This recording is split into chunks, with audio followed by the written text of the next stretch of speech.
Desna roka prvaka Nove Slovenije, ministra za infrastrukturo Jerneja Vrtovca, državni sekretar Damjan Jaklin je znova v središču očitkov o hudi korupciji.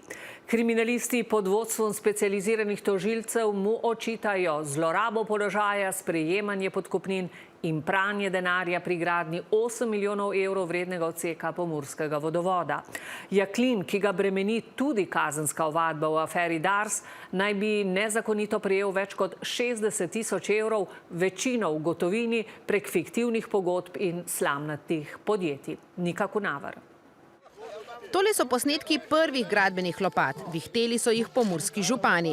Nov vodovod je veljal za eno najpomembnejših pridobitev tega dela Slovenije. 27 občin, skoraj 120 tisoč prebivalcev. Več kot 300 milijonov evrov vreden projekt so razdelili na 3 dele. Naša zgodba se osredotoča na tako imenovani sistem A, vreden dobrih 10 milijonov evrov. In Damjana Jaklina, ki že 20 let kot župan vodi občino Velika Polana. Vidni član Nove Slovenije je, ker je župan nepoklicno, pred mesecem dni lahko sedel še na stolček državnega sekretarja pri ministru Vrtovcu. Po naših neuradnih informacijah ga bo kmalu doletela obtožnica specializiranega državnega tožilstva zaradi suma hude korupcije. Med 5 osumljenimi fizičnimi osebami je, kot izhaja iz dokumentov, preglednic in sporočil, osrednji akter prav Jaklin. Po ugotovitvah kriminalistov naj bi napeljeval in sodeloval pri sklenitvi več kot 100 tisoč evrov vredne fiktivne pogodbe med srbskim gradbincem vodovoda MPP Jedinstvo, ki ga vodi Mica Mičič, in podjetjem JHP Janje Habjan, ki je gradnjo vodovoda po naročilu države nadziralo. Klical me je Mica, prosi, če se slišiš s finančnico, da uskladita izjavo za FURS. Jaklin je Habjanovi pisal večkrat. Zdravo, zanima me, ali si poslala Jedinstvu, LP Damjan. Živjo, je bilo poslano direktorju preko maila že cirka 15 dni nazaj, še ni povratne informacije. V četrtek sem okrog, med 9 in 10 pa sem v pisarni. Se lahko ujameva? LP. Večina denarja iz fiktivnega posla je na to prek 4 slamnatih podjetij, ustanovljenih posebej za ta namen, po ugotovitvah kriminalistov Nacionalnega preiskovalnega urada pristala v rokah Damjana Jaklina.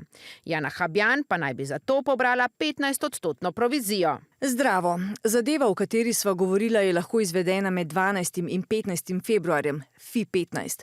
Prosim sporoči, ali gremo morda po drugi poti ali potrdim predlagano. Hvala ti. Je to najugodneje? In če si ti na varni strani? Jep, okej. Ne zgolj SMS sporočila med glavnimi akterji. Vse je bilo do natankosti popisano tudi v Excel tabeli, ki jo je kriminalistom prinesel eden od akterjev podkupovanja.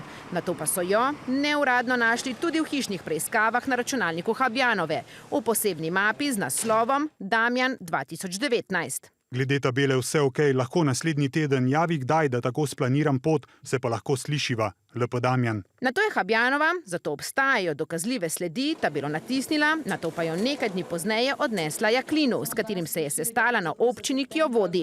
Skesanec policiji ni izročil le tabele, temveč je izpovedal tudi, da je za Habjanovo in Jaklina na bankomatih dvigoval gotovino namenjeno podkupninam.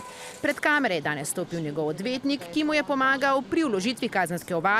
Ta hip je eden od soosumljenih. Odkrivanje korupcije brez personalnih dokazov ni možno.